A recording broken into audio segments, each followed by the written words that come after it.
Hello and welcome to Focus on Liberia. You are watching Roundtable Africa. I am Sekou Kele, your host, and I'm here. I'm very happy to bring you this edition of our broadcast, a special broadcast today. In studio here with me is our guest, Brother Sidiki Kamara, and our topic for today is the Ngo script. The Ngo script is a writing system in West Africa that is well known by the academia world, and we want to review the script to you today and what benefit it is to our society and our community. And so far, I don't know what's wrong with my something here. So the Ngo script is what we are discussing here today with our brother Sidiki Kamara. Brother Kamara, welcome. Thank you very much, Mr. Kele, for having me. All right. Before we go in with the first question, Brother Kamara, I would like to introduce you first to our audience. I believe the last time you came on this show, we actually jumped over that. We didn't introduce you properly, so I would like to do it now for the sake of our audience. So our guest here today, Brother Sidiki B. Kamara, is a Liberian researcher, a cultural activist, and an author. He is the Executive Director of Africa Development Alliance, a Pan-African training research consultancy based in Monrovia, Liberia. A former technical intern at the African Union headquarters in Ethiopia. Brother Sidiki Kamara, once again, we are happy to have you. Welcome. Thank you very much, my dear brother. We are discussing a very important topic today, brother, the Unko script. First of all, the people want to know what is a script, because whenever you talk about writing system, people always mention the word script. So what is a script? Can you first define that for us? Yeah, thank you very much. First of all, before I get to script, I will first of all get to what inspired the concept of a script. So from the very beginning of humanity, we had different stages of development. Human beings had different stages of development.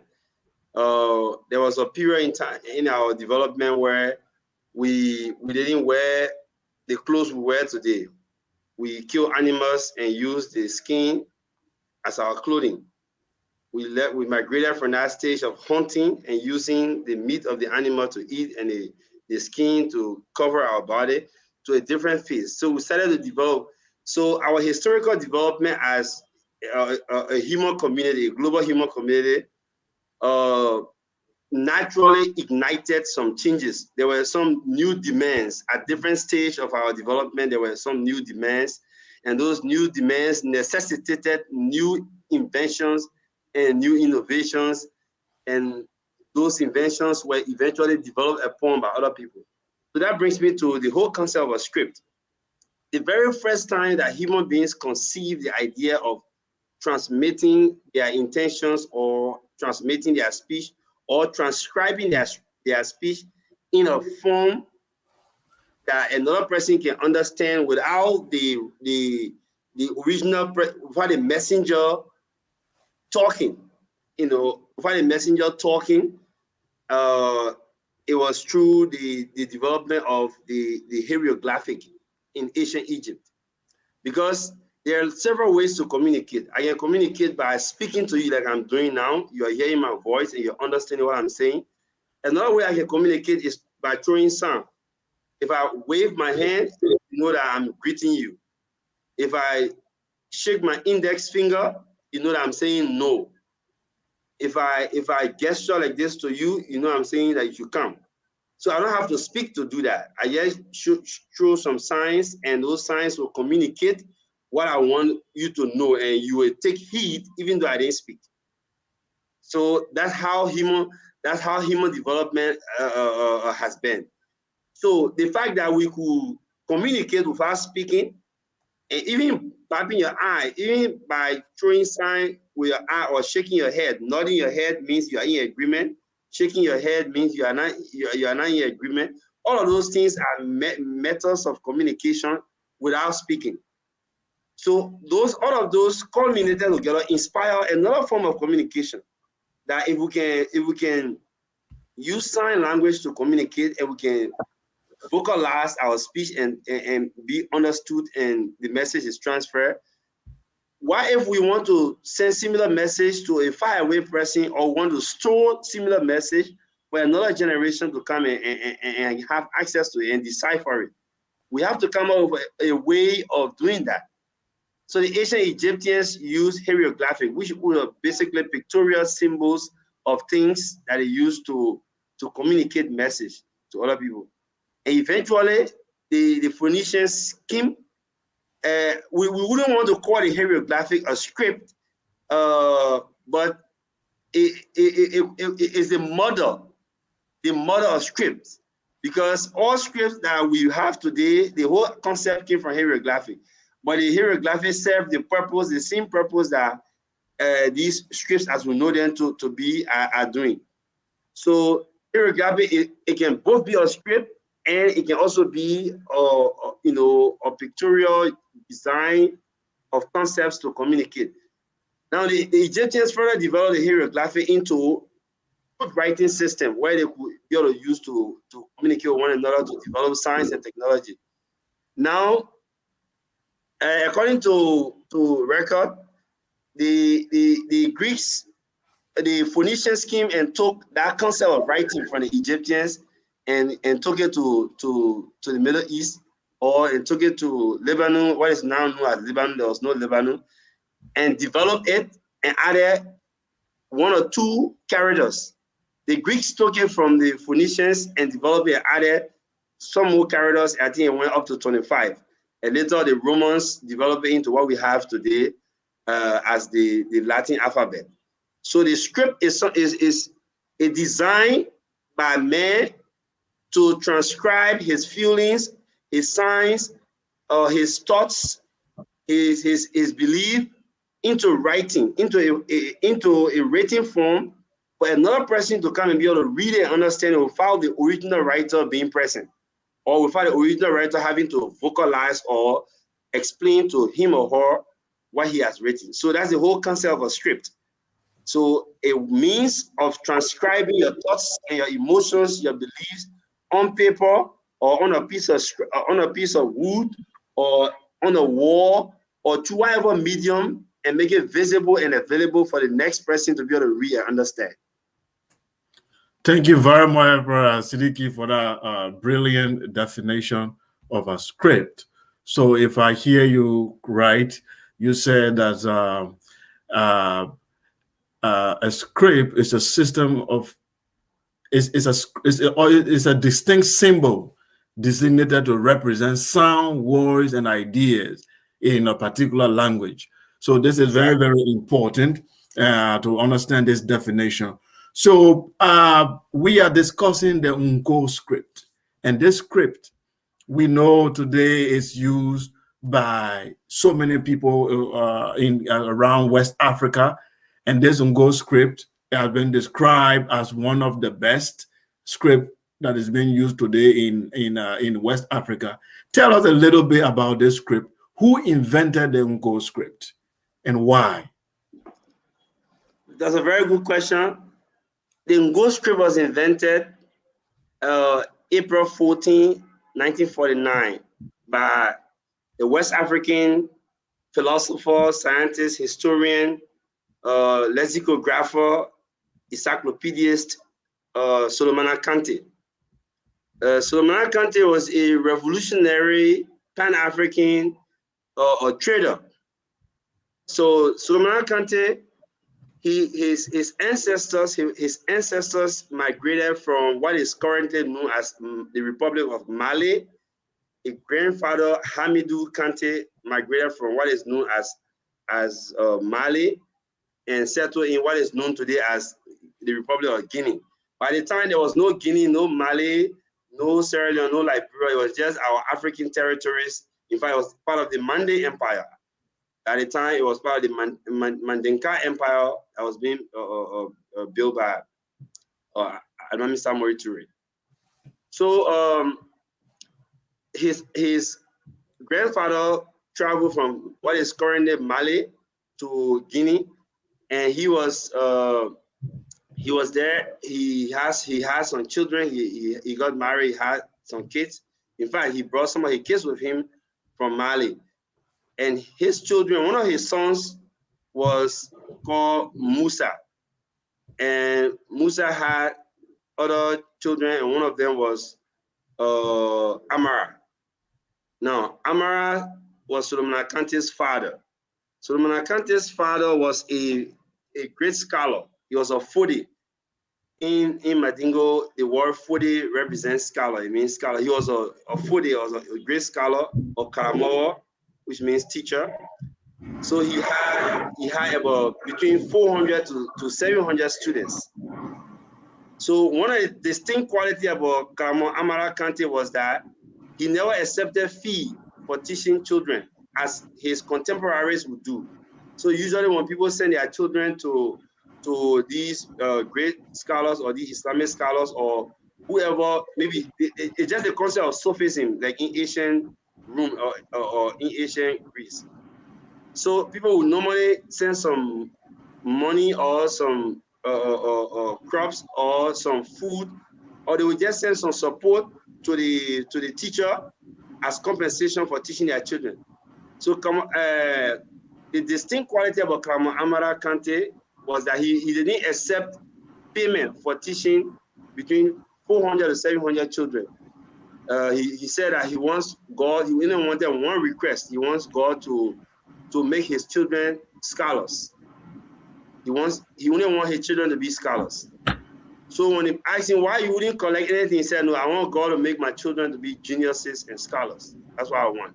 So because of that, I will teach other people's children free of charge. So God helped. God was so rewarding. One of his sons, Solomon Akante, who was at a very tender age, decided to repeat all of the lessons his father would teach the older students. So at a very tender age, he started to repeat all of those lessons. So everyone became concerned that this child would be great. So he was very bright from a very tender age. To cut long story short, his birth was predicted. And that's a whole long story. But what is of interest to us right now is that when his father died, he and his brothers were in charge of the school, but later his brother said that he should be in charge of the school, even though he was the younger one, he was the youngest. At some point, he had to go and start to do some trade to earn income for the family. He said he had to go around to do some trade. So he was trading in cola nuts. He went to Ivory Coast. When he went to he used to go to Ivory Coast and Ghana and other parts of West Africa, trading in cola nuts in Sierra Leone, Ivory Coast, Ghana, and all around the place.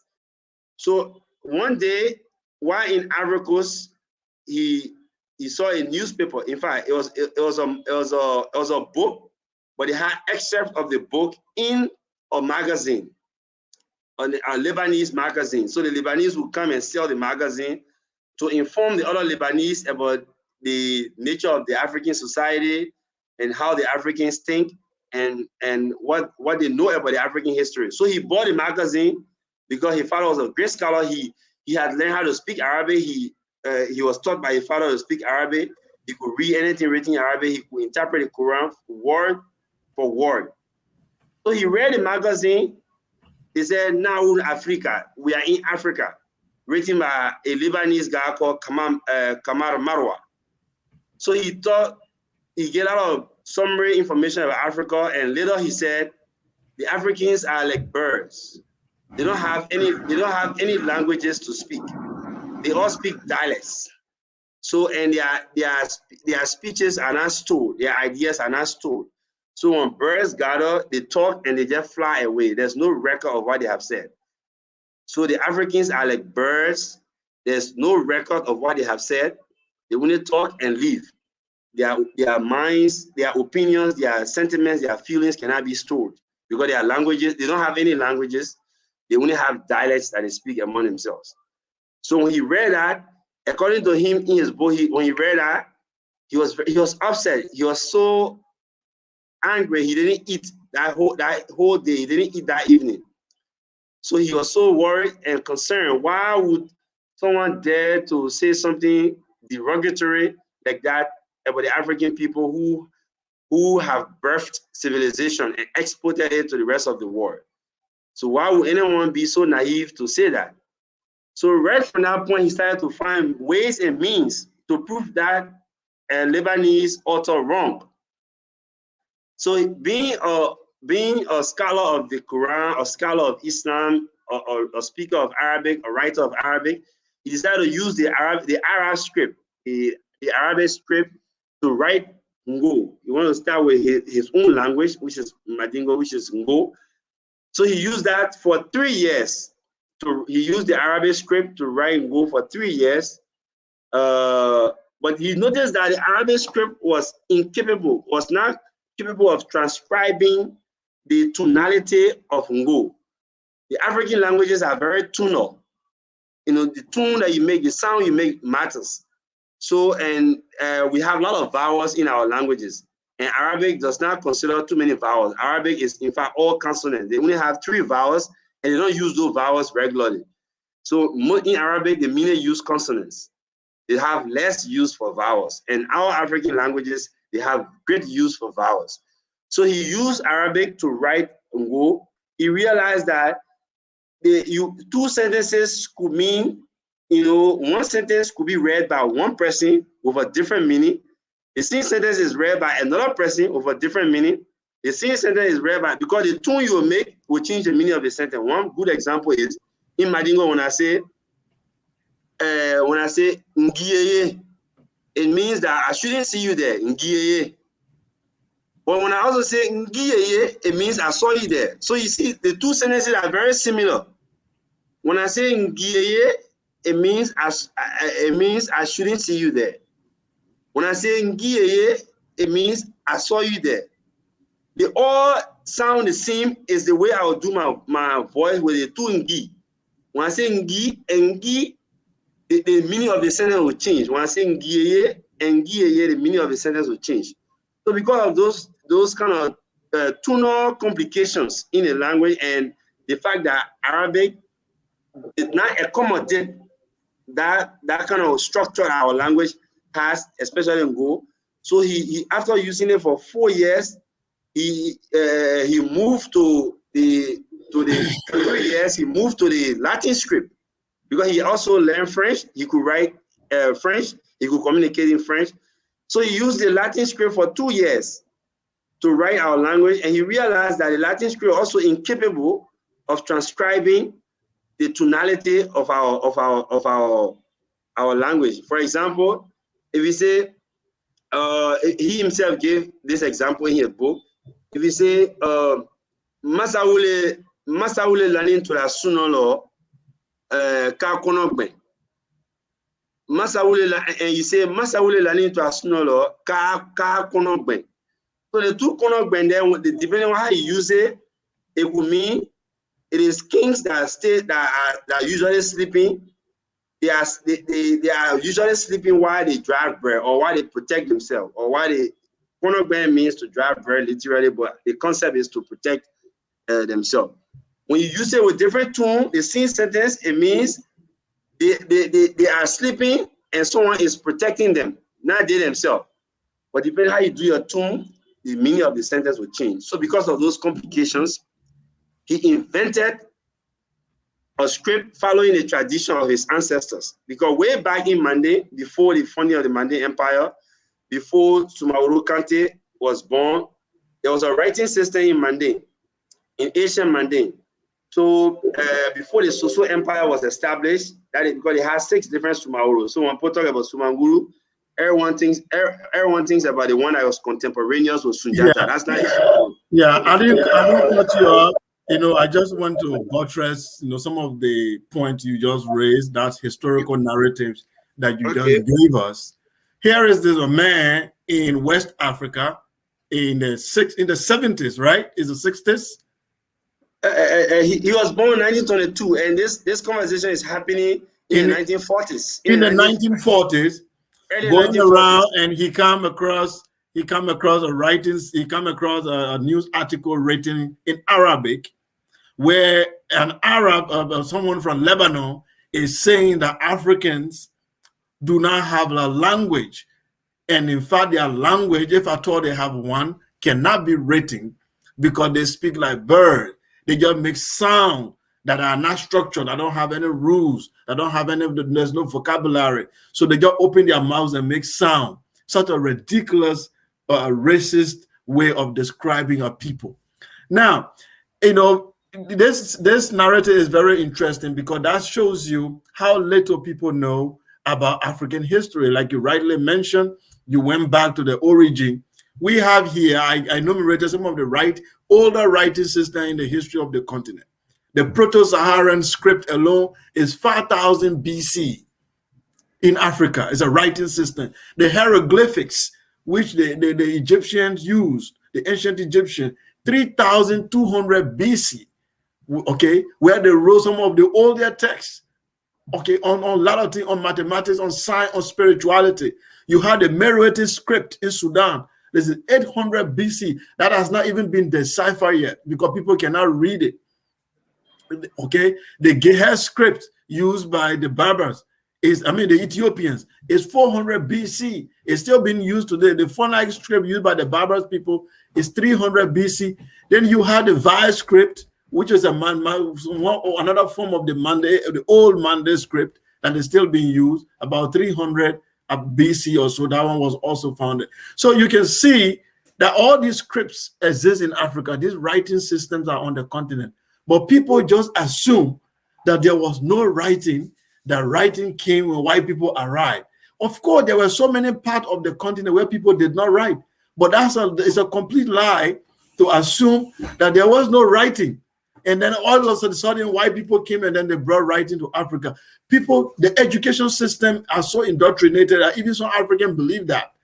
Okay, they are not aware of all this script. So it's interesting that Suleiman Kante, the gene in his body again could not accept this derogatory remarks made by the Arab, and he decided that he will invent a script in his own language that will be different from the Latin alphabet, from the Arabic alphabet, that will be able to demonstrate to people that we have the intellectual capacity to do whatever other people have done. So it's very interesting how he took up the challenge. So you can continue on, but I just wanted to point out that historical inaccuracy that many people think that there was no writing or Africans have not written anything before Europeans. Pure lie. That's a very, very, very interesting interjection, and I really appreciate some of the information you gave, some of which were unknown to me. And in fact, during my short stay in Ethiopia, in Addis Ababa, the gear script you talk about, I was one of those who were really excited that the Ethiopians were using their own language for professional activities. I always visited the University of Addis Ababa just to see the people teaching in their own languages. And it's not only in Aramaic, in Amharic. Across other regions in Ethiopia, they teach in Oromo, they teach in Tigray, they teach in Gurage and other languages.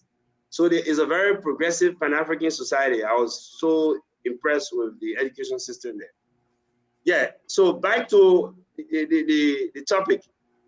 The ancient Ghana Empire, in the Ghana Empire, they will appoint governors, because our Sonike cousins, they will appoint governors in Mandingo, they will appoint caretakers in other territory. They were not present, but those governors were subject to the command of the king of the Ghana Empire. So the ancient Solomana Kante, which the Mandingo calls not Solomana, Sumanguru Kante, ancient Sumanguru Kante, which the Mandingo calls Sumanguru Koroba, which means the old Sumanguru. He was one of the governors for the Ghana Empire in a territory in Mandingo called So Sanso, which means a place where you go and buy a horse. So is horse. So Sanso means a place that you buy a horse. So later on they call it So. So it was a town which is today in Malay called Beredu, because when Sondiata attacked the town, he destroyed it and made it out of pebbles. So Bere is pebbles. So the town is still existing in Mali. They call it Beredu. So that territory, that town is where Sumanguru Kante, the old one, was there as governor of the Ghana Empire. So now they had something called Dotu, which is the traditional learning system in the traditional bush. So they go in a traditional college, I'll call it a traditional college, because they did medicine, they did operation, they did surgery in that place. They did not just go to teach manhood training and womanhood training. They did a lot of scientific work there. So Sumanguro, the old Sumanguro was a chief medical doctor. He trained so many people from across the territory, including Ghana Empire. People who send their children from the Ghana Empire to the Dotu. And interestingly, in the Dotu, they had a writing system.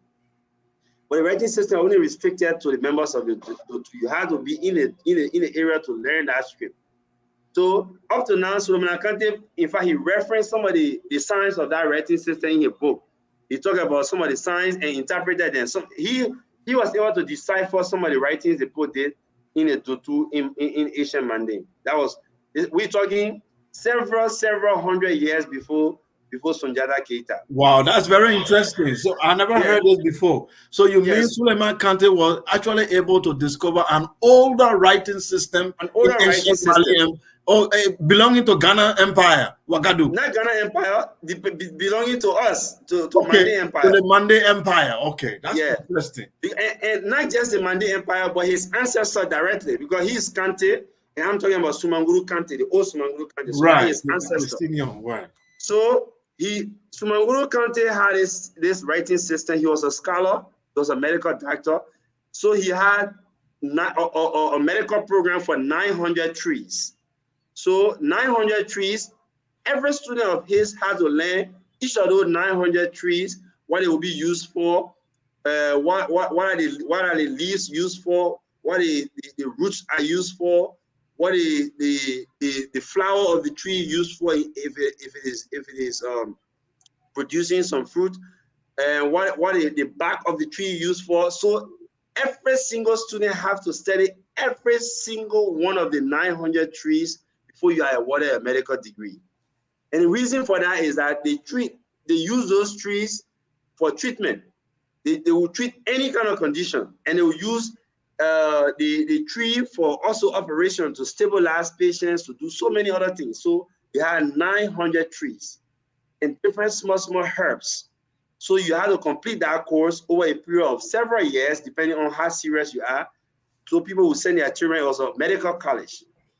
So I reference it in one of my writings as a medical college.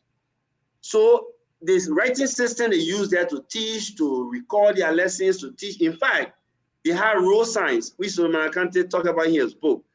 When you're walking and you're coming to the he will show the sign and interpret in English what that meant. And there were still people in Mande who understood that script, because there was a secret society medical training program. You know, it was not general, it was not open to the public except you went and enrolled in it.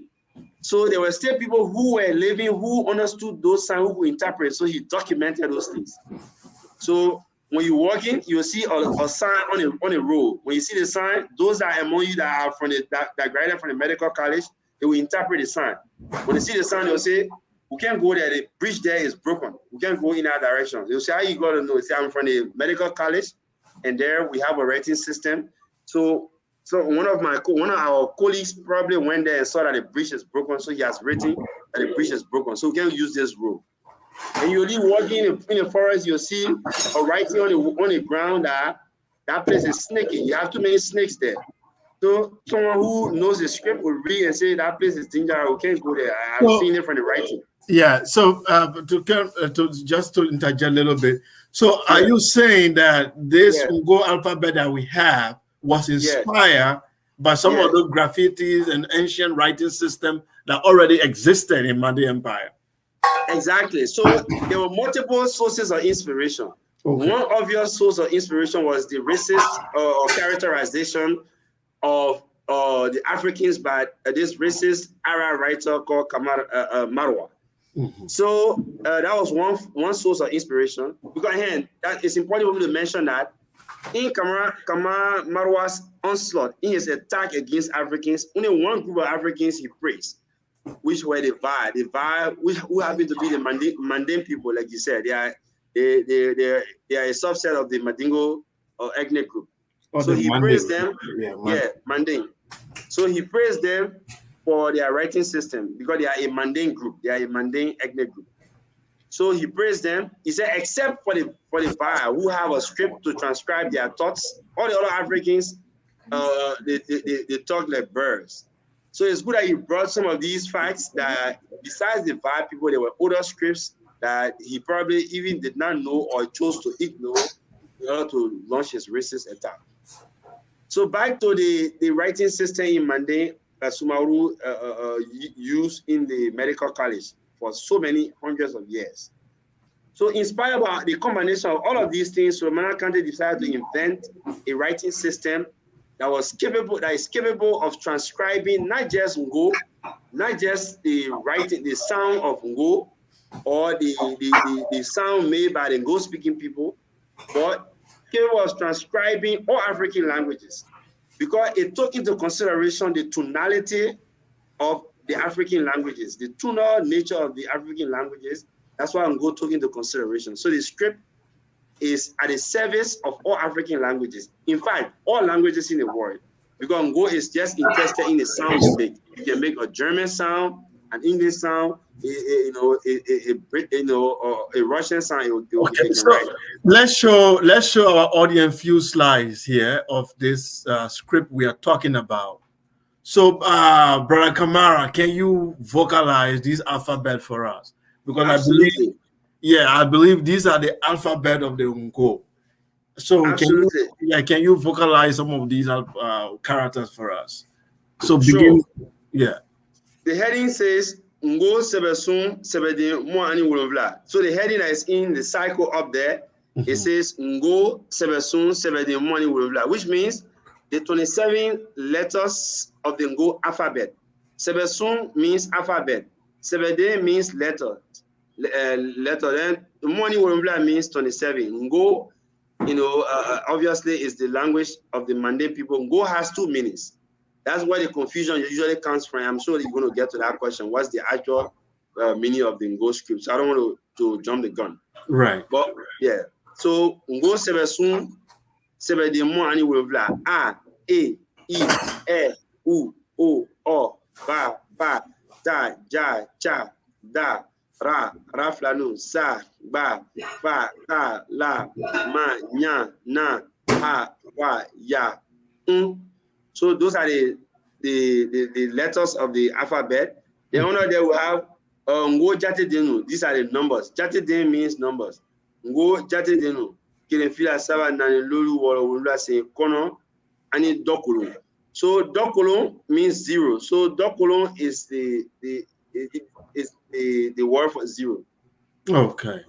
This is very interesting. So another thing, but the next question here that many people want to know, including myself, is how is the Ngo script different from Arabic and the Latin alphabet?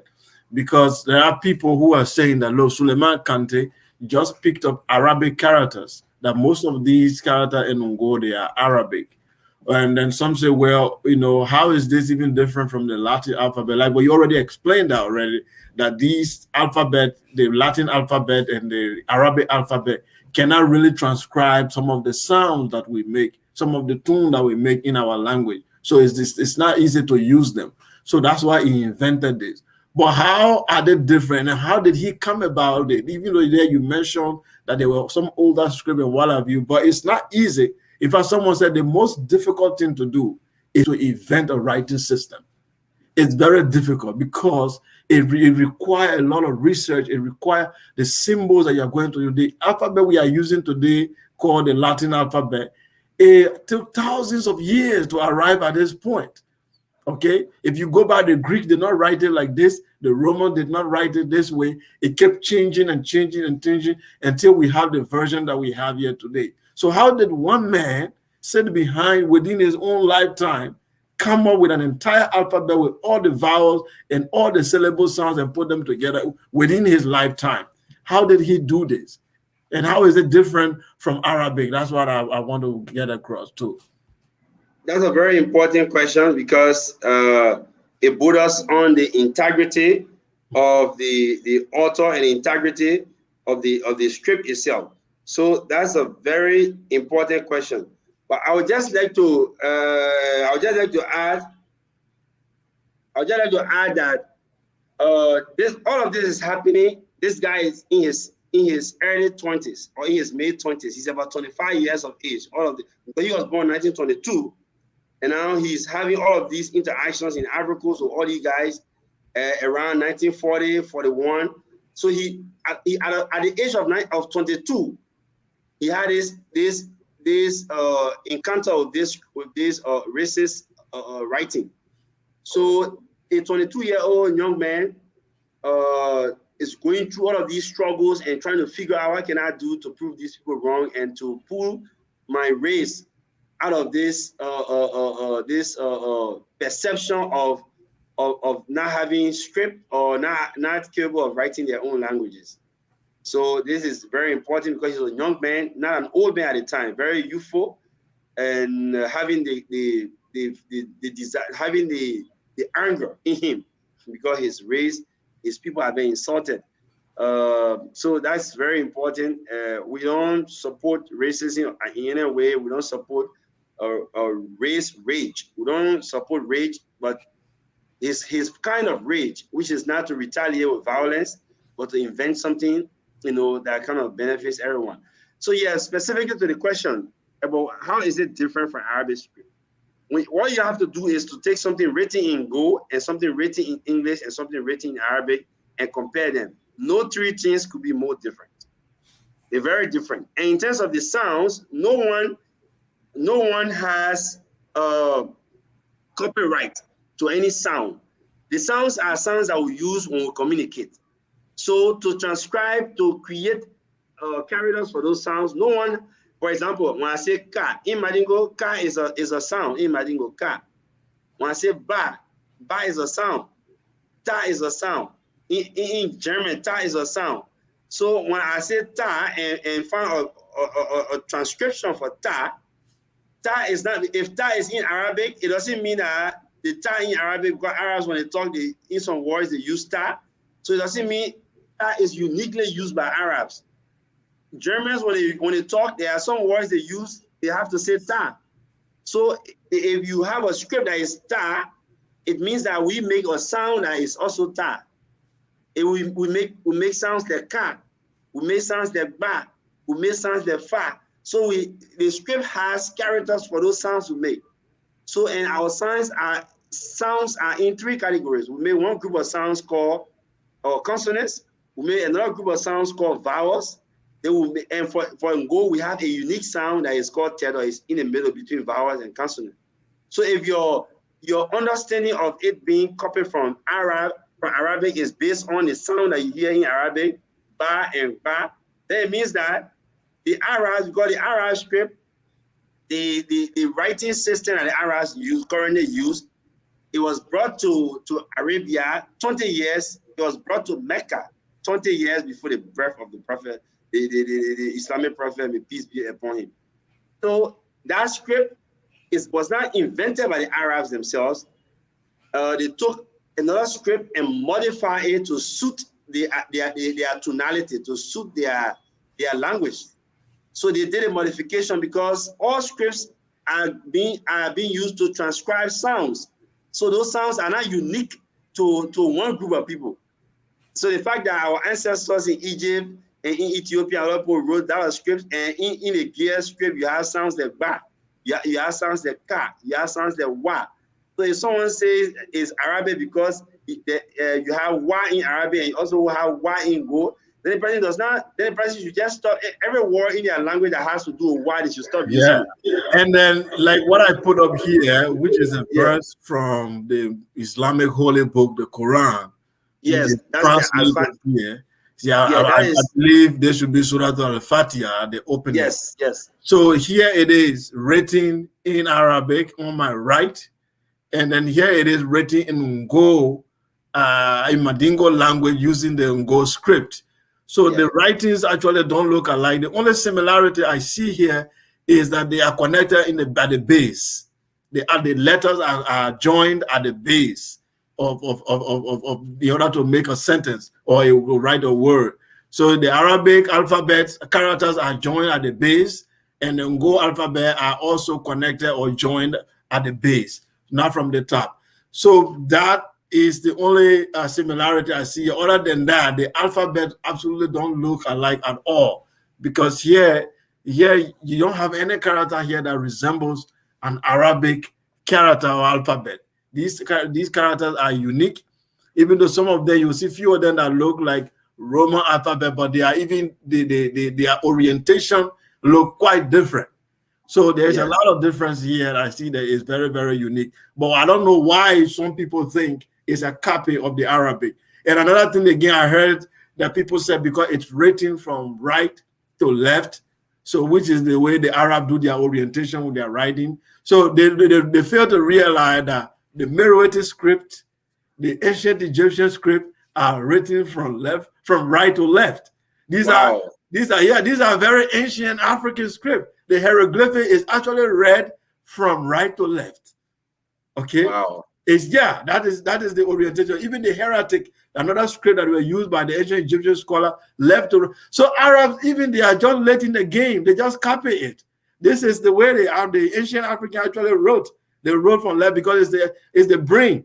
Because the way you write, if people are using mostly the left side of their brain, that is the way they write. The people are using mostly the right side of their brain. So the way the African used to think, their orientation was from right to left. So that's how the Meroitic script is. That's how the ancient Egyptian hieroglyphic is. Even though the hieroglyphics, sometimes they can do it three ways. You can read it up and down. You can read it right level. Mostly it's from the right to the left. So it's not an Arab thing at all. I just wanted to add that.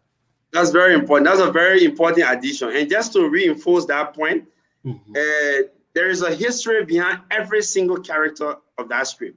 Wow. There's an interpretation. In fact, there's a whole book he wrote. There's a whole book, in fact, not written by him, but by one of his students, Baba Madi Jana, Dr. Baba Madi Jana, who is now the most senior professor on Go. He teaches at the Cairo University in Egypt. He wrote a book, The Philosophy Behind the Letters. So when you look at words like, when you look at letters like Ba, for example, I know all of the letters have the origin and how they were carved. But the ones I really remember, Hende. I readily remember the one for Ba. Ba was designed from the kitchen. When in Mandingo, when the women cooking in the kitchen, they use three racks. They will put one in a triangular form. So usually that the mothers can cook. So the mothers will cook and they will use three stones or three racks. They set a pot over it. So he just designed Ba from the kitchen. So interestingly, kitchen is also called Ba in Mandingo. Kitchen is called Ba, and the letter Ba came from the kitchen. And when you turn Ba upside down, you get Ma. And Ma, to spell mothers, you have to use the letter Ma. So when you turn Ba upside down, when you turn it right side up, it's Ba. When you turn it upside down, it's Ma. Wow. So yeah, so Ma, the mothers are the ones who are in the kitchen cooking. So Ma, to spell mother, you have to use the letter Ma. Now Ba is the letter for kitchen. So it was a very scientific process to determine the letters, how to carve the letters. Then when you look at Nya was designed from the eye. So you look at Nya has a hole in the center. Then it has a line going above, the hole like this, a bending like this. So Nya was developed from the eye, the structure of the eye and the line going above your head like this, above the eyebrow. So and it was captured just from the eye. And to spell Nya, to spell eye, Nya, you use the same Nya to spell eye. So basically he used it's almost the inspiration is so unique, like the hieroglyphics. Like he used human body parts. Yes. He used nature, things around him. He also used cultural motifs, things that they were used that were unique to the culture. So he picked up these things. I think Suleiman Kante was a great scientist, in my view, because this is what we call science, to find definitive solution or to practical problem. He saw a problem that his people are not able to leave the legacy, because most of the history we have today in Mande that are based on folklore and legends, sometimes we argue. If there were written books at that time, by now we won't have this argument. Because all we'll do, we'll go to the library and pick up these sources, and there will be a lot of scientific information, record of history of our culture that we would have inherited. So what he has done here, he has saved the future generation. He has saved the future generation, because we now have the responsibility to read in an African language, live our culture, our folklore, our way of life, our values, our scientific understanding, investigation, and leave them in print, and our children can pick them up tomorrow and then further our research and add upon where we've left it, because they already have a foundation. They don't need to begin somewhere again. So I believe he has done a great work. We'll take a short break. When we come back, we have one more question or two for our brother here, and then we will wrap it up. So let's take a short break here, brother Kamara. Then when we come back, I still have some questions for you that our audience would like to know more about this alphabet.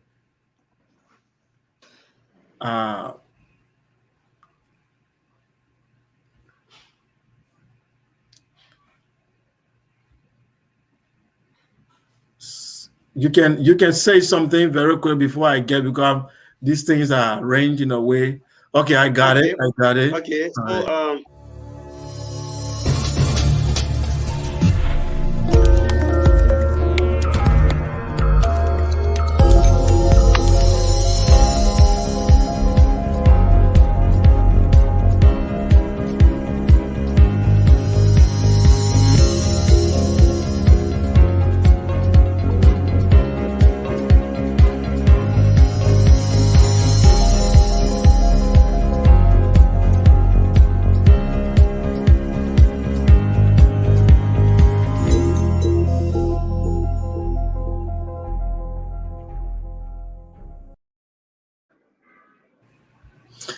Hello and welcome to Focus on Liberia. Sorry, we have some glitches there. The network seems to be very bad.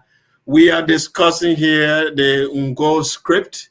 In studio with me is our special guest brother, Sidiki Kamara, all the way from Liberia. And we are discussing this very topic, the Ungo script, an important script invented by an African, Suleiman Kante from Guinea. And this script has done a lot of work. It has been improved greatly by a lot of professors, and people are saying it's going to be the future of African writing and literature.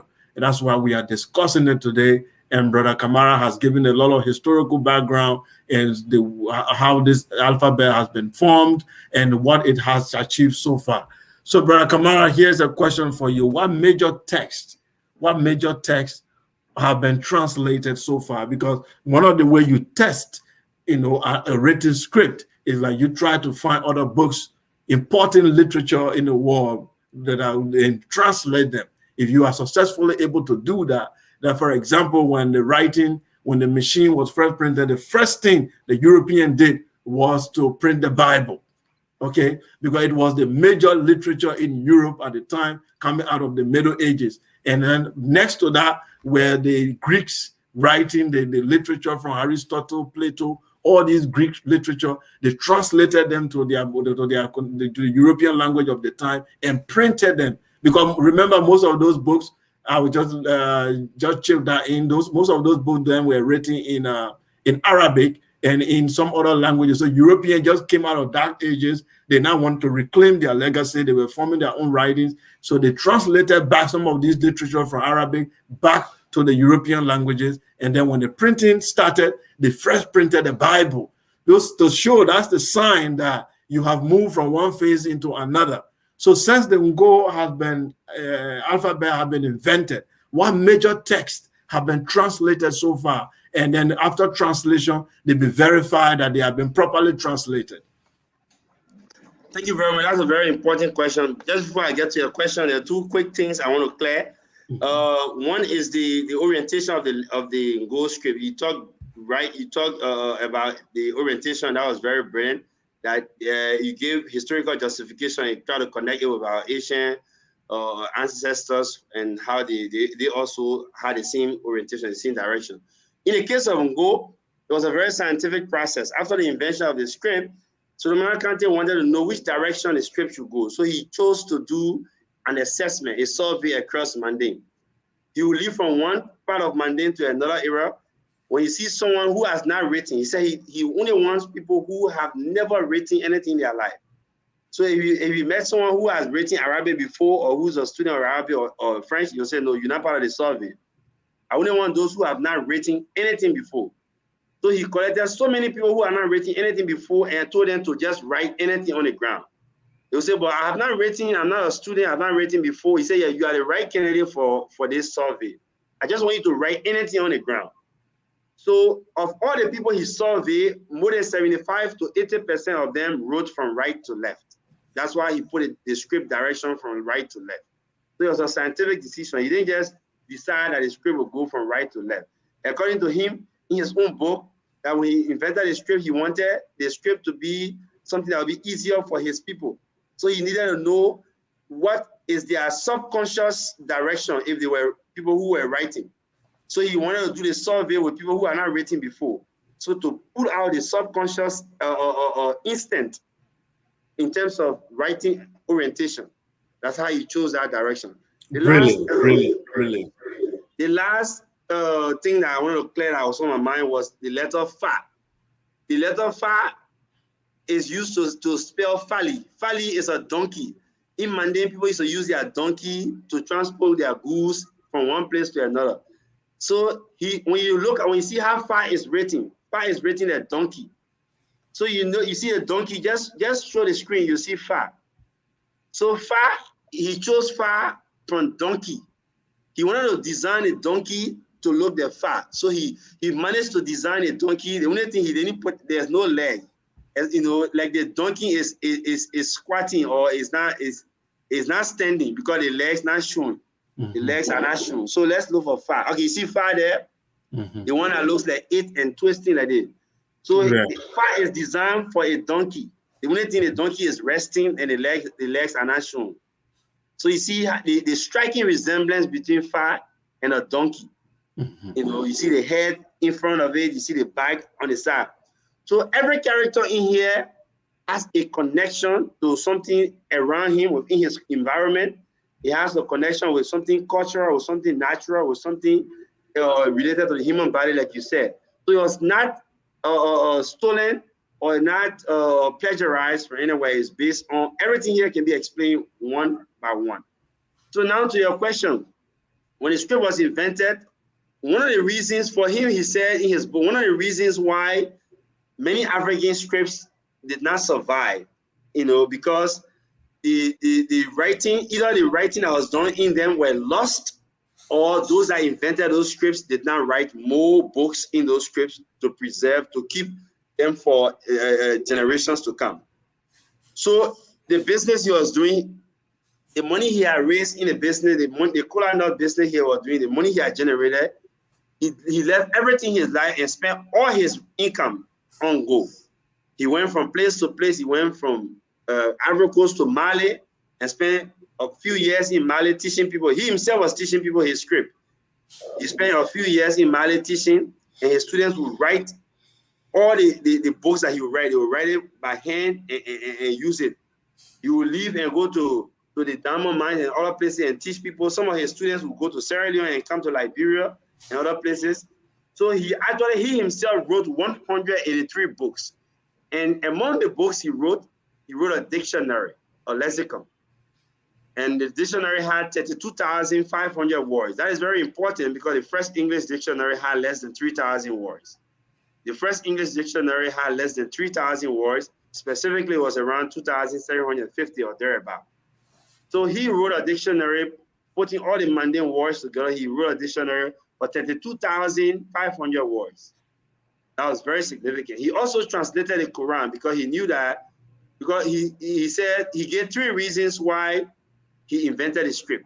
Number 1, so that our history can be written by we ourselves, so that we write our history accurately using our own script, a script that can accommodate the tonality of African languages and transcribe our languages appropriately. So he said the invention will help to write our history accurately, because other people who were writing our history, they were not accurate with our history. They were not accurate with the accounts they were giving.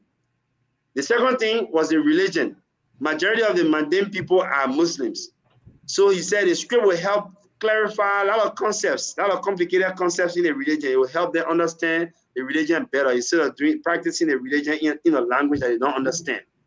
So this is why he translated the entire Quran into Mandingo, into Ngo, so that people can read the Quran and understand the message of the Quran. He also translated several hadiths in Ngo. He also wrote a book called Slamaya Nyalonjuna, which means the easier way to understand Islam. Then he also wrote another religious book called Slamaya Saint Ben Chila Tundama. Tunda is the respectable way for calling a leg. Ordinarily, you call the leg Sing. You call the human leg Sing. But for a big person, you not say Sing, you say Tunda. For an honorable person, you not say Kono, because Kono is stumble. For an honorable person, you not say Kono, you say Deve. For an honorable person, you not say kun, you say salah. You know, so those kind of things. So he wrote a book, Slama Sembe Atsembe Chila Tundama. The Muslims should walk in the path of the Prophet. So he wrote several books, I think about 38 books on religion. I think 40 some on 40 some on history, 30 some on religion, 40 some on history, and other books on our cultural issues, and you know, sociology. Like he wrote a book on sociology called De la Fe Na Tienko. He said the negative things in a society, things that cause tension among people living in society, and how to address them. So it's a sociological book called De la Fe Na Tienko. I was listening to a program in Mali the last time. They were reading that book from start to finish, and they were saying that somebody was saying that probably that's the most important book because it's very, very rich. And any one of his books you read, you feel like it's the most important one he ever wrote. So he wrote a lot of books. He wrote a lot of books on our culture. He wrote a history of the Ghana Empire. He wrote a history of the Mandingo Empire. He wrote a history of the Wasuni Empire, the history of Ghana, how the Asantis left from Ghana to present day Ivory Coast. He wrote a history of the Wolof people, the history of the Soninke. He wrote a history of Liberia, the history of the Bende people in Sierra Leone, the history of the Bai people in Liberia.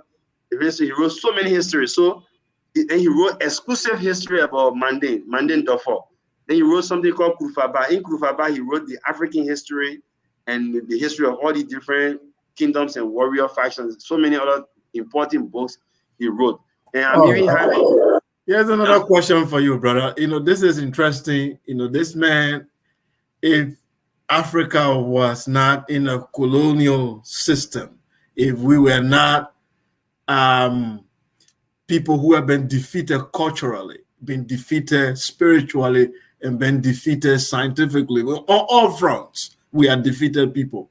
If we were not defeated people, this man right now should be on the bookshelf of every African. He should be a talk of town in all universities.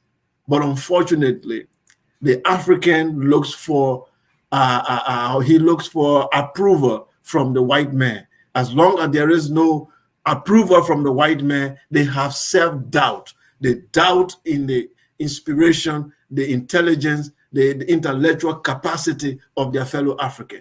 That's unfortunate. But here's the question for you. We live in a highly tribalized society today, unfortunately, and our educational system is making sure we remain tribalized. So someone will say, this is a Mandingo alphabet. First of all, it's called Ngo, which is the word to say I speak or I say in Mandingo. I say in Mandingo and many other language or dialect of the Mande group. But there are people who will say, but this alphabet is a Mandingo alphabet. You know, when they are reading the Roman, the English alphabet, they see the same alphabet in French, they see the same alphabet in Spanish, they see the same alphabet all around. They never ask such questions. They only see it as normal. But when they see this alphabet now, they say this is Mandingo alphabet. And knowing that this is a tribalized society, naturally there is that resentment already without even checking. That's a problem. It's a reality that we know about. You know, if it was the other way around, I believe it would be the same. If it was a Rafula, it was in Grebo or Kran, also Mandingo would have seen it in that light. That's the reality of our society, the consciousness. Yeah. So I want you to clarify now, is this a Mandingo alphabet or is an alphabet period, or Pan-African alphabet or script that can be used to write any African language correctly? And why is it called Ngo? Yeah, so that's a very important question. The first thing I want to say regarding that question is that what inspired the historical circumstances that I just explained that inspired the invention of Ngo, they were not directly targeting any Mandingo speaking person in particular. Kaman Marwa did not say the Mandingo people do not know how to write or they are like birds. So the attack was an African attack. It was an African attack that inspired the invention. Obviously, the invention was done for the whole Africa. And when you look at the script does not just, you know, accommodate the tonality of African languages, you know, for perfect transcription, but it also it can also transcribe all languages in the world. So I can use a script to write English. For example, when I'm writing something in English, I'm writing English, but I can use the Go script to write that English sentence sometime. Okay, so sometimes I will transliterate, sometimes I will choose to. So you can use it to write any sound. So Go is mainly care about the sound you are making, not the language that you're speaking. So if I write something in Go, for example, this is a student of Solomon Asante. He wrote a very interesting analysis about the relationship between Solomon Asante and Sekou Touré. Bring So it I was closer to the reading screen. Bring it closer to the screen. I was reading it last night and I saw some very interesting details about Solomon Asante Wow. and Sekou Touré and Ahmed Sekou Touré, which I will conclude by adding. You see the picture of Sekou Touré? Yeah, I see it. You see Solomon Asante and some of the assistance Sekou Touré gave to Solomon Asante. And some of the fears you just expressed, Sekou Touré has similar fears. You know, so I just answered the first component, the first portion of the question, which is the attack that inspired the invention of the script was not a Mandingo, was not directed to Mandingo. It was not a Mandingo directed attack. It was an African attack. So in response to that, the script was invented to write all African languages with their, diacritical, tonality, with their, different, sounds and everything. Because in African languages, the sound you make will determine the meaning of the word. It will determine the grammaticality of the sentence. So not only the meaning of the word, but the grammaticality of the sentence. For example, I just gave you a few examples earlier. Even the words, if you say kono and kono in Mandingo, they are not the same.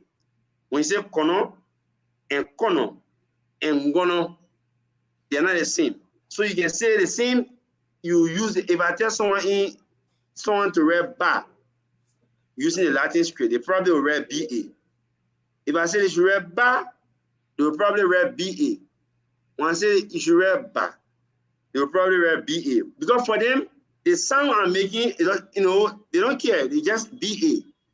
But in Go, ba and ba and ba, they are not the same. So I can go about 4 different or 5 different ba in that way. So they all have different meanings. That's why the tonality is very important. That's what distinguishes this script from other scripts. Because it accommodates that. You can be able to write, and I will read it. I know you're not talking about river, but you're talking about goat. I can know that you're not talking about Mr. Ba, like in a person's name, Ba. You're not talking about that Ba, you're talking about river. So, those things have to be distinguishable. With the Latin script, they're not distinguishable. With the Arabic script, they're not distinguishable. But Go brings those distinctions. So regarding the fear of it being a Mandingo script, that's a legitimate fear. That's a legitimate concern because of the ethnicity and the tribalism in our society. That's similar is because of similar fear that Sekou Touré could not do the kind of support that he's supposed to give to Go, because the Guinea national anthem was first composed in Go. Solomon Asante had taught people around, and luckily for him, he had taught a griot called Mahmoud Kande or Guinean griot. The griot had learned how to write Ngo because he didn't learn any other writing besides Ngo. So he used the Ngo script to write a song. So then this griot was one of Sekou Touré's griots. He was very close to Sekou Touré. So he sang this song always. So Sekou Touré asked that the song should be translated into French so that the others can learn it, or the students so the rest of the world can learn it. And this is how it was translated into French as Guinea's national anthem. So Sekou Touré asked him, how did you manage to write your own song? And the script I see you writing, it's not Latin that we know. He said, it's a script that was invented by one of your own countrymen called Solomon Asante. That's the script he taught me, and this is why I used to write this song. So Sekou Touré said, well, I would like to see this guy. That's how Amadou Kande arranged a meeting between Sekou Touré and Solomon Asante. So Solomon Kante went there with all his books that he had written. He was looking for opportunity to print them. There was a printing press at the time, Patrice Lumumba printing press. I think it was state operated. I think it was state run. Secretary ordered immediately that they should allow Solomon Kante to print some of his books at the Patrice Lumumba printing press in Conakry. So he was the first one who actually helped to actually print some of the books into actual books as we know them to be. Besides that, he gave him 60,000, is it 6,000 or 60,000 franc CFA? Okay, he gave him 60,000 CFA. Secretary gave him 60,000 CFA as his contribution. He said, this money may be small, but it's not something you can spend on something that you hate. Yeah, so that's the philosophical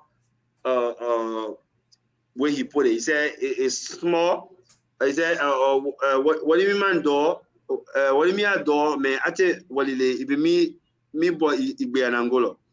So he said it's something it looks small, but it's not something you can spend for something that you don't like.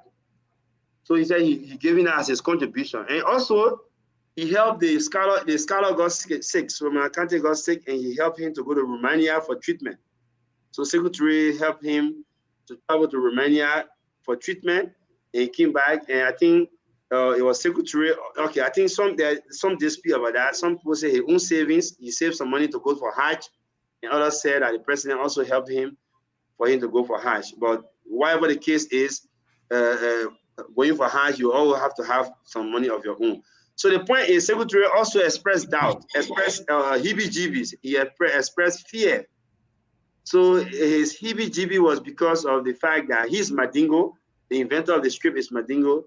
So he had nationalized it. It would have been interpreted as being tribalistic. And as a revolutionary, he says that should not be in your record. You shouldn't use your tribe. You shouldn't suppress other ethnic group. You shouldn't use your ethnic group to suppress other people. You should always fight for African liberation and African redemption. That's why he said all the people should learn their own languages. So that's very true. The script may be misconstrued by some people as a Mandingo script. It is not a Mandingo script. It's an African script. The reason he named Ngo is because of the same fear. Even within a Mandingo setting, you have different dialects of Mandingo. Mandingo is a language with different dialects. Some people estimate that it has 30 dialects. Some people say 40 dialects. Solomon Kante himself said there are 4 major dialects, and those dialects have smaller dialects under them. But recently, the Central Academy of Ngo has done a research. They said there are 7 major dialects of Ngo, and those 7 dialects have smaller dialects under them, culminating to about 40 different dialects. So Ngo has several dialects. So he has said Maninka, the speakers of the other dialects will feel that they're not part of it. I'm not even talking about other ethnic groups. So I'm just starting with In and Ngo demographic. So the other dialects will feel marginalized. So you need to go so that you can kill 2 birds with 1 stone. Number 1, as an inventor of a script, your desire will always be for your people to master the script, because they are the first people you are interacting with. They are the first people of contact. So you try to use 1 stone to kill 2 birds. The script is called Ngo as a name, as a general. Just anyone could name anything. I can invent anything today and name it Sidiki. I could name it Seku. I could name it, Manding. Then you can have a corporation and name it Futa Corporation, Manding Corporation, Sidiki Corporation. So in terms of name, he chose to name it Ngo. But that name is also strategic. The second benefit of that name is strategic, so that the Manding and Ngo speaking people don't divide themselves into the different dialects, so that they can look at it from the linguistical point of view, from the language standpoint, so that it can serve as a connecting tool to connect all the dialects of Ngo. Also, that does not mean that it's uniquely on Ngo script. It can only transcribe Ngo. No, it can transcribe any African language. When you read his books, you have no doubt his struggle was an African struggle. He wrote a lot of history on other African ethnic groups that I have not even read in English. He wrote a lot of things on other people that have not. In fact, how the Asante left, how the Baule people in Ivory Coast now, how they migrated from Ghana to come to Ivory Coast. That history, he wrote a long history about that. and they are not Ngo speaking people. So Thank that you is very much. Thank you very much, Brother Kamara, for giving that brilliant historical account there. And now we know that Ngo is not necessarily, quote unquote, Mandingo alphabet. Is an African script that can be used to write any African language. The sounds and syllables and other things that it transcribes perfectly suit African languages. In the field of linguistics, there are reasons why you have Indo-European languages, you have Asiatic languages, Semitic languages, you have the Mongolian tongue, which include the Chinese, the Korean, and all those people, Japanese. Then you have the Semitic, the Arabic, the Hebrew, and all those groups. Then you have the African tongue. In fact, there was an attempt to create Afro-Asiatic by Greenberg, who is a linguist, but African linguists have debunked that there is no such thing as Afro-Asiatic. It was a pure lie. African languages are unique and they have no relationship whatsoever with Asians and Europeans. So the reason why African language are grouped into one category is because there are certain similarities. It's because it's not just by accident that you group a language together. It's because there are similarities. The Cushitic language, the Niger Congo language, the other language, if you put all of them together, you find out that we have a common dialect that is a common ancestral language that this language emanates from. So when we form an alphabet or a written script in one language, that script can be used to write other languages easily. An Italian can see an English word, he can pronounce it. If he has never been to an English school, he can't speak English. But if he sees a word in English, he will pronounce it. Why? Because it's the same script. He will be able to pronounce it, and then he will ask, what does it mean? Because it's not in Italian, but he can pronounce it because it's the same alphabet the Italian use. The same thing for the German words or the Spanish and all that. All of them are using this Latin alphabet with little modification, but they are saying the same thing. So that's what we want for Africa. We can have similar alphabet. Then we can now use that alphabet to write different languages, which is very possible. But the idea is you cannot be a civilized people, then you don't have your own writing system. Always you will be reminded, your children will be reminded in school that the white man taught you how to write. They taught you how to clean yourself up. They taught you how to think. They taught you how to even rationalize things. That is a disgrace. You cannot have that for an entire race or for something billion, nearly 1 point something billion people. We cannot accept that. So it's important for this generation to look at. We have to now move on. Colonialism is over. What stops us from forming our own writing system? What stops us from writing lexicon, dictionary in our languages? What stops us? There are new concepts being developed in science every day. What stops us from using our language to be able to explore the new field of sciences? Who have told you that the knowledge has come to an end? We have not even struck the surface. There's a lot to discover in this world. There's a lot to be invented in this world. So it's nothing like late or we come into the table late. No, we are even far ahead. Our ancestors have written all over the pyramids. So it is time for us to now take the bull by the horn, have our own writing system, be proud of it, not to say, oh, it's Mandingo. For me, when I see Ethiopian writing, I'm proud. I'm happy to read it. I don't care. It don't have to be in my mother tongue directly. If I see Igbo or Yoruba writing, I'm proud of it because I see that these languages, I still find myself identified in these cultures than finding myself in a European or Hebrew culture, which has nothing to do with me. But when I find myself in a Hausa culture, or Kran, or Grebo, or Kru culture, I feel that I'm still within my cultural context. I'm still within the African cultural universe. So that's how we need to look at it. So I thank you very much, my brother. I'm very grateful that you gave us this powerful historical narrative. And this Ngo script is important for me, really. I know I'm one of your bad students, but I will try to come back to class and really learn. But let's say last question for you very quickly. What do you say to our brothers and sisters out there that are still reluctant, that why we need to learn this Ngo script, not just to the Mandingo community, but to all? Because the last time when we tried to do a class and I opened the Facebook page, I had people from Uganda, I had people from other Nigeria that were part of that class. Okay, so it wasn't an issue of Mandingo. So, but specifically to our community, then to Liberians, Then to West Africans or to any African out there listening, what do you say to them that those of them that are doubting or they're saying, no, it's not important. Why do I need to learn some some difficult script? Let me digress a little bit before I allow you to answer. I work in a factory, so there are machines there. These machines, they are Chinese made, and there are these Chinese characters all over the machine. When I see it, I hold my head. I say, this is ridiculous. How do they even read these things? I mean, they look like chickens crashing somewhere, and the Chinese guys they don't speak English. This is Canada, okay? This is Canada, and this is an English-speaking country. But these machines, they have only Chinese inscriptions on it, and all the engineers working there are Chinese. They don't even speak good morning to you, okay? But they can operate this machine, and they understand these writings so well. And then I sat to myself, I said, look, these things that I call chicken scratches and what have you are actually the mother tongue of these people. So they learn their sciences from their mother breast until the grave. So they read everything within their cultural content. How beautiful it is that you can read and write in your language, and the alphabet is in your language. So right from your mother, you start learning scientific principles.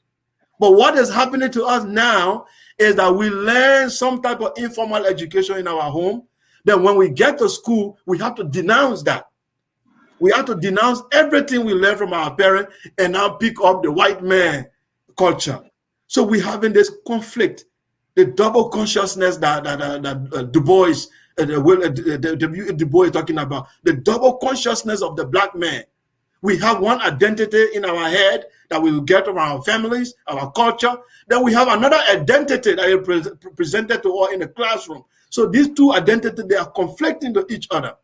So we are not proud of who we are. So now I have to change my name to Moses and Johnson so that I look good.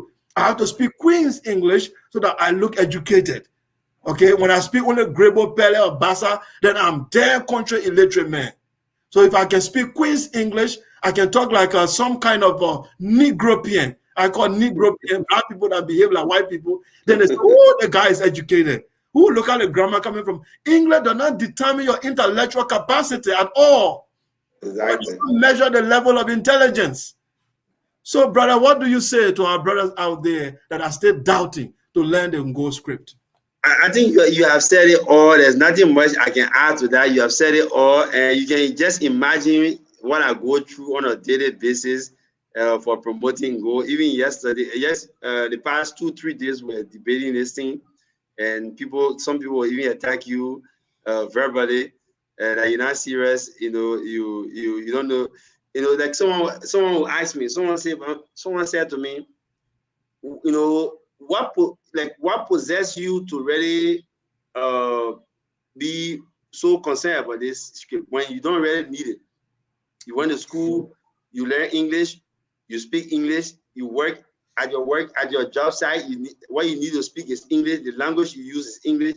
So why are you so concerned? Why are you bothered about this thing? So that's how somebody just write it off. And some of my friends, very close friends, they say, I don't, they know me to be a busy man, but they just don't know how I managed to fit this whole thing in my schedule, and they feel that there's something wrong. Somebody really feel that there's something wrong for you to be confused.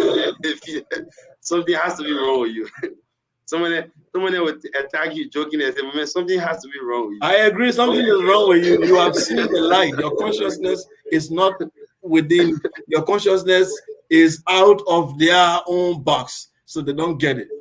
So it's not an easy task. So what I usually tell them is that, I really understand what they're going through. When you're in an inescapable network of mental captivity, whatever you say there to somebody, the person should interpret it or understand you in the context of your captivity.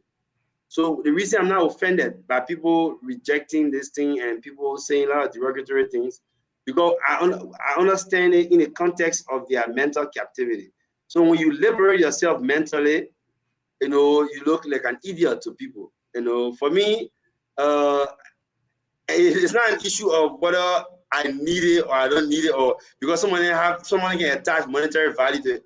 What kind of work you do when you learn Go, what you do this and that, all those kind of things. So life is not about earning money. It's not about, if not about earning income, you know, there are a lot of rich people around the world. You know, education is not just about earning money. If education is about earning money, the most educated people today will be the richest. And there are a lot of dumb people, they have a lot of money. So education is about consciousness building and societal transformation, and trying to inject new conscious dynamism in your society to transform the way of thinking of people, the mentality of people, so that they think in a more progressive way. So that when people think progressively, you people can collectively build and transform your society for a better tomorrow. It's not just about you learning and earning money, but you think about posterity. What can we do to liberate ourselves so that our children are liberated, so that our children's children are liberated?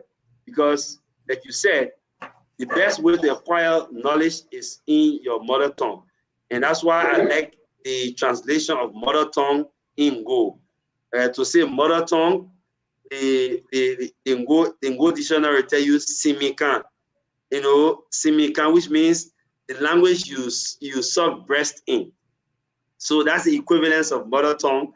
So they will not say mother tongue literally, but the logic, the concept is Simikan, because Simikan was a word that people use in, that was a phrase that people use in Mandingo ordinarily.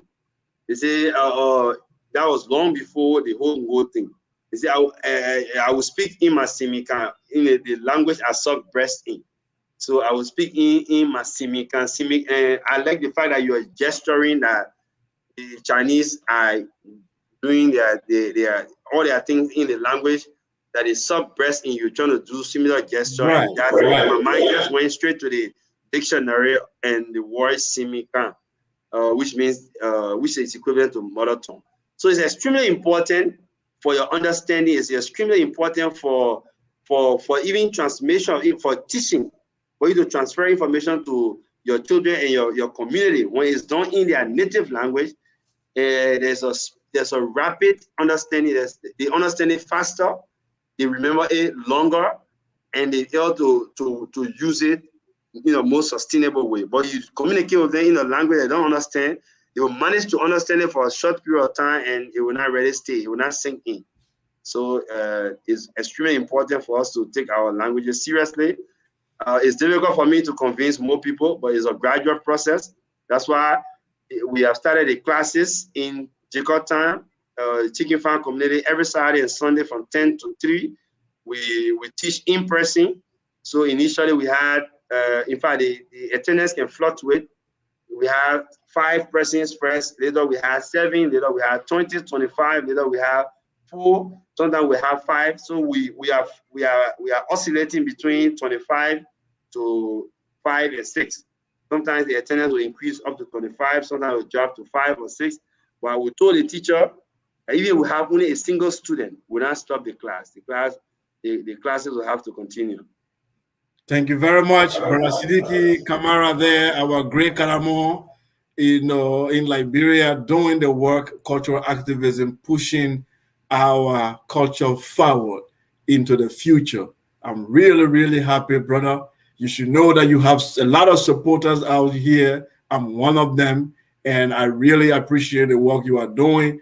It will pay off. Forget what they are saying. Those who have done, who have made significant changes in the life of humanity, were always overlooked. Sometimes they were called crazy. Sometimes they were called all sort of names. But eventually, time, the end justified the means, and time will always, prove you right. What we are doing here is very, very significant. Their generation, a lot of people might not understand, but they think that everything they see is on a platter of gold. They just see English people writing. They see scientific advancement in Europe. We've seen a lot of things going on. People invented cars, playing more automobiles. They think these things happen by miracles. They think there was a revelation that came down from the sky to make these people to invent it. No, it was step by step. It was people saying we need writing system. There were people who saying that, look, it's time for our language for us to improve our language. It's time now for us to do this.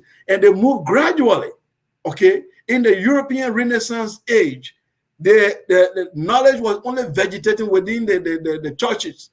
Okay, other places, nothing, zero. People could not read and write. Some people took the step and they said we have to translate these texts. We have to look at the Chinese. Look at the Chinese. Chinese, how they are advancing. The Chinese writing is one of the worst. When you look at it, you don't even know where to begin. But don't joke with the Chinese.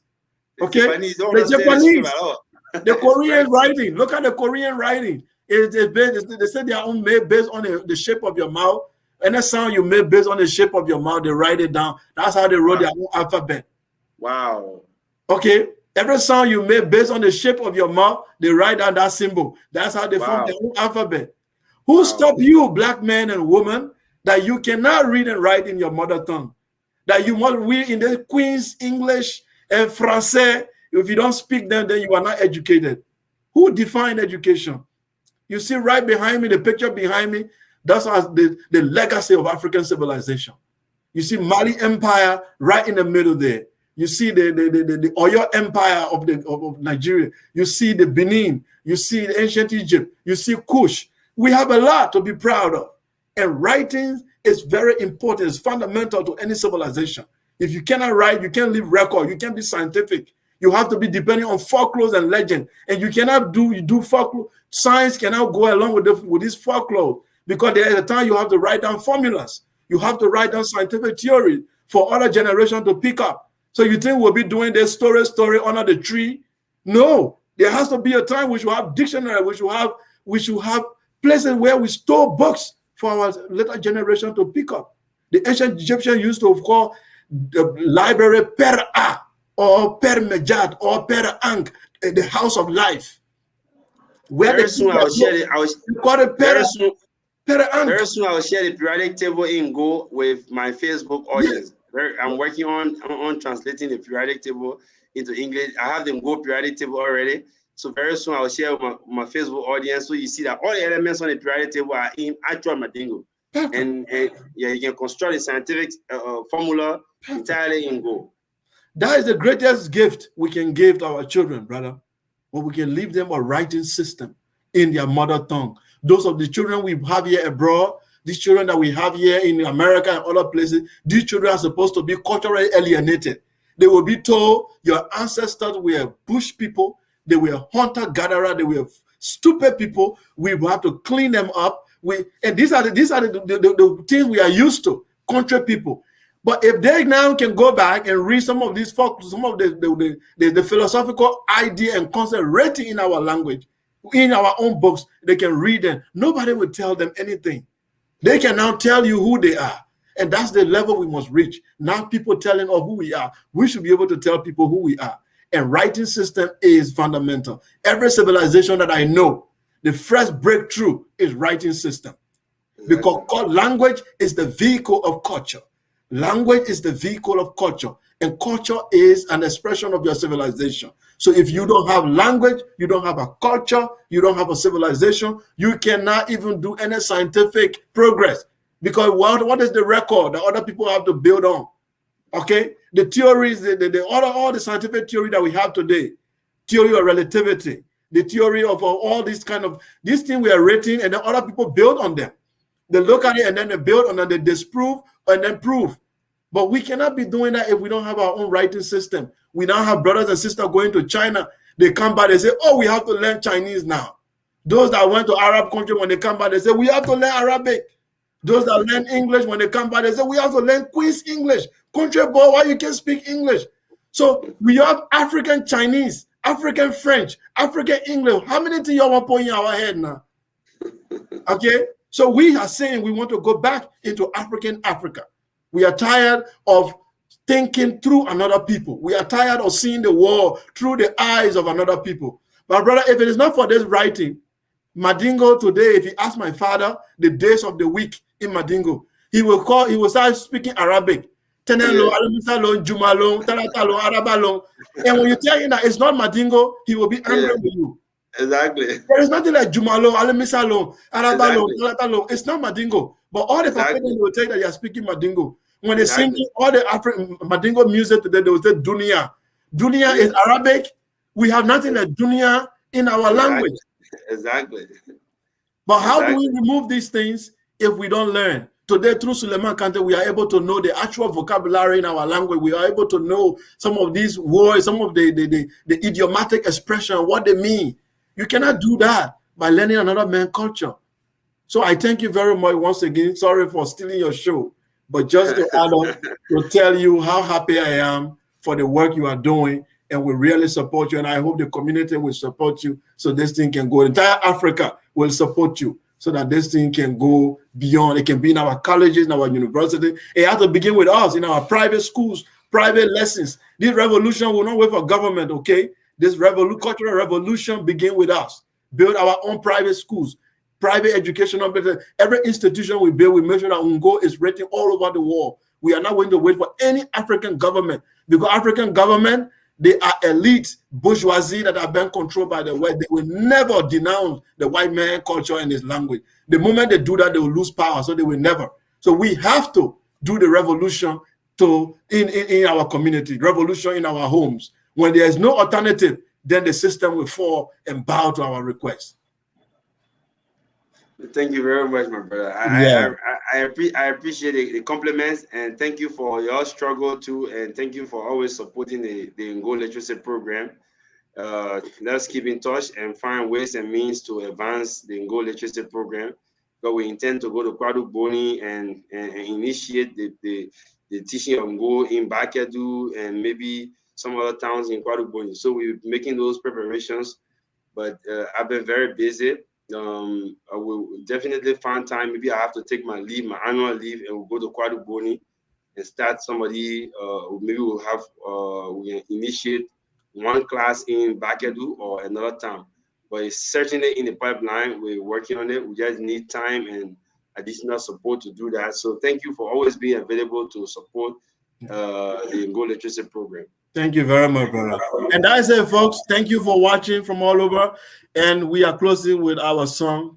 It has become a ritual for us to always play this song. We are all Liberians.